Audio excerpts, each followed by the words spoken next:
ассалому алайкум бинандагони азиз, нашри навбатии барномаи Аниси кунҷи танҳоӣ меҳмони хонадони шумост ва ин лаҳза мо суҳбате дорем бо иштирокчии озмуни ҷумҳуриявии фуруғи субҳи донои китоб аст Аҳмадҷон Пиров аз шаҳри Душанбе.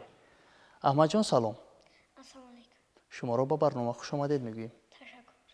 биёед Аҳмадҷон худатонро хубтар муаррифӣ кунед. Бигӯед ки шумо хонандаи синфи чандум ҳастед ва дар кадом муассисаи таълимӣ таҳсил мекунед? Ассалому алайкум бинандагони азиз, ман Пиров Аҳмадҷон, хонандаи синфи сеюми мактаби таҳсилоти миёнаи умумӣ рақами 116 ноҳияи Синои шаҳри Душанбе мебошам. аҳсан мегӯем ба шумо. Аҳмадҷон, чӣ гунае ки ман иттилоъ дорам, шумо аз рӯи номинатсияи адабиёти кӯдакон, наврасон ва осори шифоҳӣ дар озмуни ҷумҳуриявии фуруғи субҳи донои китоб аст фаъолона имсол иштирок намуда истодаед ва аллакай сазовори ҷои намоён гаштед дар даври шаҳрии озмуни ҷумҳуриявии фуруғи субҳи донои китоб аст. хуб, шумо бигӯед ки аз рӯи ин номинатсия шумо чӣ қадар шеърҳо, афсонаҳо, зарбулмасалу мақолҳо ва дигар навъҳои шеърӣ аз бар кардаед?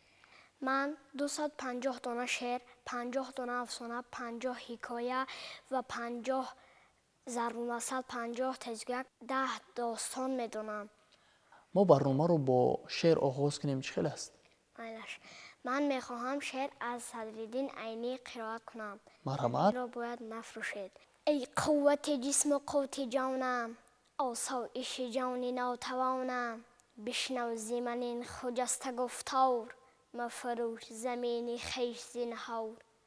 مفروش زمین که گوهر است این، گوهر چه شفیق مادر است این خاک سیه که مشک بیض است، مفروش که مادری عزیز است.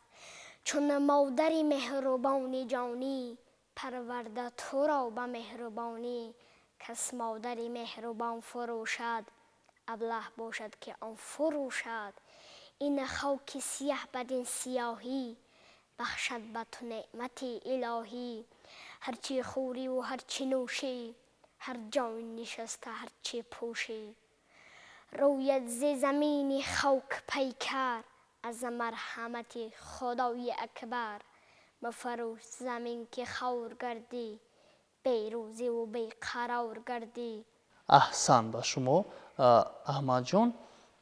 ва шумо гуфтед ки ман афсонаҳои хело зиёд медонам. акнун биёед барои ман як афсонаи шавқовар нақл кунед. افسانه‌های از خلق تاجیک. سگی چشم گرسنه. روز سگ یک استخوان یافته، هر روزانه وی را میگیرد و میخواهد رفته در یک جا خورد و وی میگریزد و میبیند که همه سگ‌های دیگر هم از قفای وی میدوند. وی هراسان گریزان میگریزد و بعد میبیند که در روی آب سگی کلانه هست که وی هم در دهان خود استخوان دارد و باز هم میخواهد این را بگیرد. سگ ترسیده خود را به آب میپرتاید و هم از چشم گرسنگیش هلاک میشود. бале, аҳсан. аз ин ҷо бармеояд ки инсон бояд ки чашм гурусна набошад. ҳамин хел. офарин ба шумо. шумо афсона нақл кардед. ҳикоя хондагед? бале. ҳикоя медонед? маликзодаеро шунидам ки қад кӯтоҳ буду ҳақир, назарногир ва дигар бародаронаш қадбаланду худрӯй. рӯзе падар ба назди писар омада таъйинӣ мекашад ва писар дарё фаҳмид ва гуфт: ای پدر کوتاهی خردمند به نادانی بلند، نه هرچی به قامت بهتر و خوبتر است. پدر بخندید و ارکان دولت سخن او را بپذیرید و برادرانش از جان و دل رنجیدند. و شنیدم که در همین مدت دشمن پرخطر به ملک پادشاه هجوم کرد.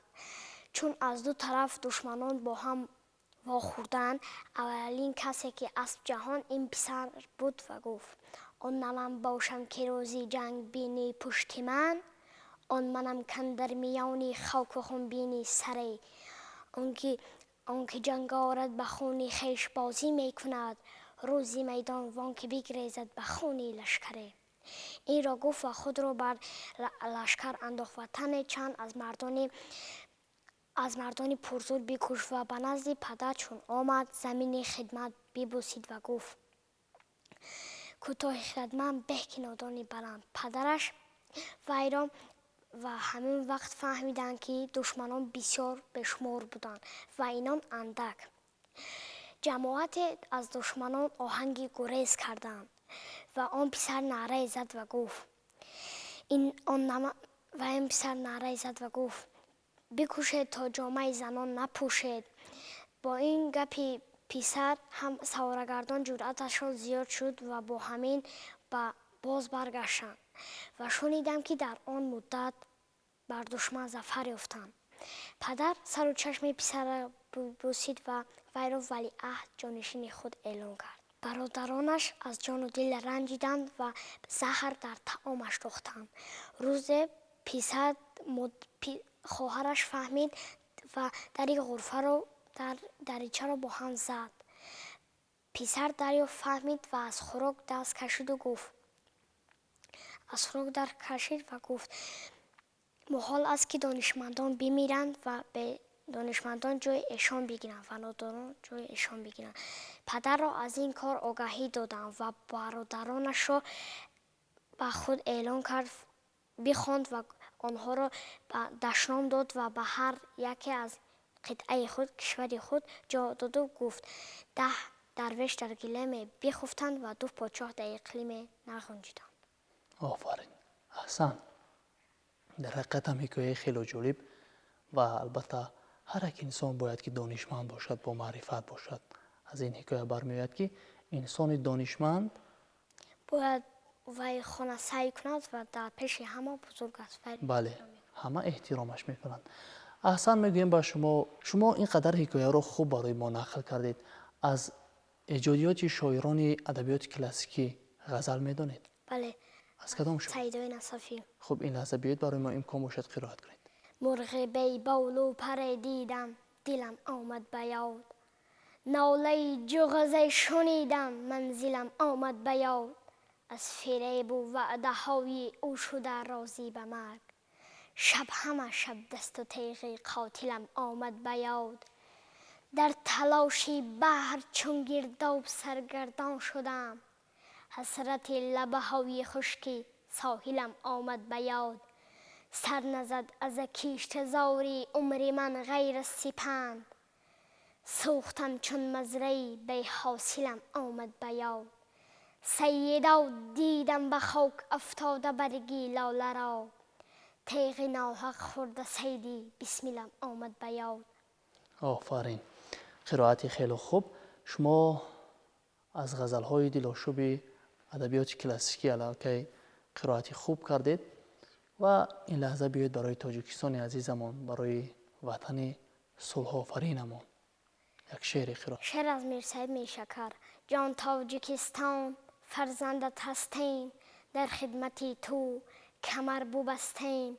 گلشن بختت کی بی خزان است، چو عمر مایان دایم جوان است. گلها شکفته در بوستانت، ما بلبلانیم در گلستانت. آفرین به شما. خب احمد جان، راهنمای شما کی است در این آزمون؟ راهنمای من در این آزمون پدر و مادرم هستند، معلمم. خب شما عین حال طریق تلویزیون با پدر و مادرتان، به معلمتان چی گفتنی دارید؟ من با پدر و مادرم و معلمه خود تشکر میکنم که مرا به این آزمون تیار کردند. برایشان شعر قرائت میکنید؟ برای مادر شعر از ایرج میرزا. گویند مرا چو زاد مادر، پستم به دهان گرفتن آموخت. شبها بر گهواره من، بیدار نشست و خفتن آموخت.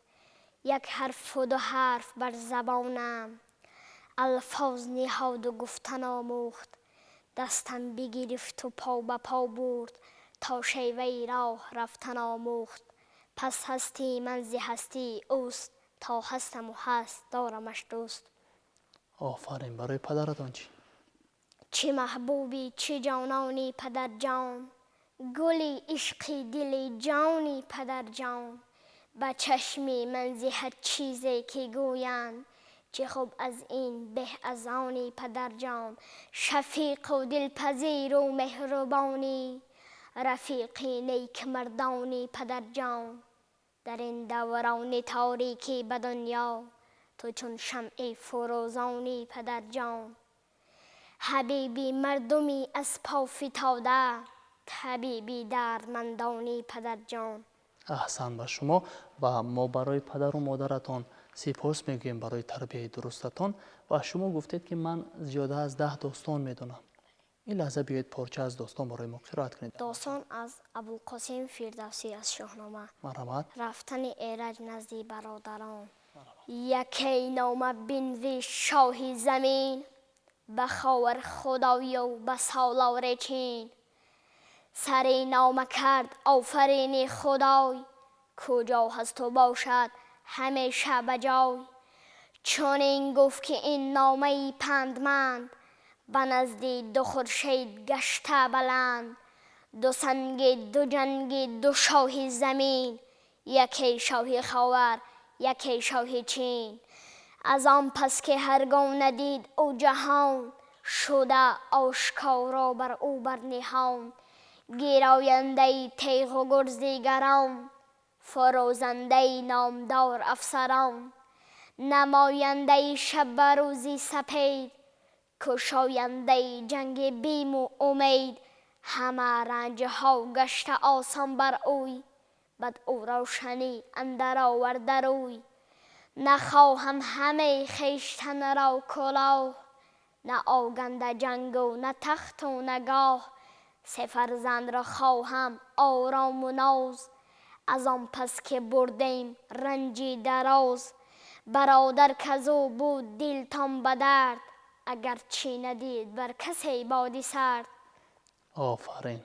احسن. تلاش بورزید برای شاهنامه خوانی. بله. احسن. احمد جان بیایید یک شعر دیگر برای ما قرائت کنید. دوستان را گم مکن تا توانی، دوستان را گم مکن. دوستانی مهربان را گم مکن. در جهان بی دوست بودن مشکل است، مشکل آسان کن کسان را گم مکن. دوست را از دوست جانم فرق کن، دوستی پیوندی جان را گم مکن. چشمه الهام ما خلق است و بست، خلقی مشهوری جهان را گم مکن. زینتی باغ از گلی خندان بود، مثل گل خندان لبان را گم مکن. دوست آید گرم در آغوش گیر، رسم خوبی تاجیکان را گم مکن. خلق عالم دوست با ما گشته است، وحدت خلق جهان را گم مکن. آفرین به شما احمد جان. قرائتی خیلی خوب دارید. تلاش بورزید تا تکمیل دهید قرائتتان را.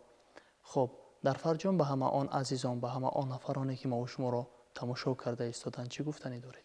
من به دوستان خود و طلبه های خود میخواهم بگویم که کتاب خوانند، همیشه رو به کتاب داشته باشند، کتاب خوانند، باسواد شوند، در چنین آزمون ها اشتراک ورزند. احسن.